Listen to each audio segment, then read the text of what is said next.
High! হঠাৎ আপনাদের আইনি সমস্যায় আপনারা পড়েছেন।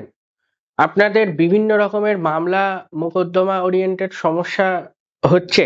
যদি আপনাদের আইনি সমস্যা হয়ে থাকে হঠাৎ, তাহলে আপনাদের জন্মছকে 12th হাউসে কেতু অথবা রাহুর প্রভাব আছে, আসতে বাধ্য। যখন দ্বাদশ ভাবের ওপরে আপনাদের জন্মছকে কেতু এবং রাহুর ওপর দিয়ে কেতু এবং রাহু সঞ্চার করবে, সেই সময়ে আপনাদের আইনি সমস্যায় আপনারা পড়বেন। এরকম বহু ছক আমি দেখেছি যে সেই সমস্ত ব্যক্তিরা জীবনেও আইনি ঝামেলার মধ্যে পড়েনি, বাট রাহু এবং কেতুর অবস্থান ঠিক নেই, সেই জন্য যখন সঞ্চারে রাহু এবং কেতুর ওপর দিয়ে সঞ্চার হচ্ছে, সেই সময়ে সেই সমস্ত ব্যক্তিরা অযথা আইনি সমস্যায় ফেঁসে যাবেন।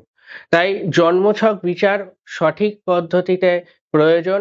যদি প্রপার ওয়েতে গাইডেন্স আপনারা পেতে চান, পিন কমেন্টে আমার ফোন নম্বর আছে, কনসালটেন্সির জন্য অ্যাপয়েন্টমেন্ট বুক করিয়ে নেবেন। আজ এই অবধি, ফিরে আসবো আবার আপনাদের সাথে বিভিন্ন রকম সমস্যার সমাধান নিয়ে। সবাই ভালো থাকবেন, সুস্থ থাকবেন, আনন্দে থাকবেন। বাই।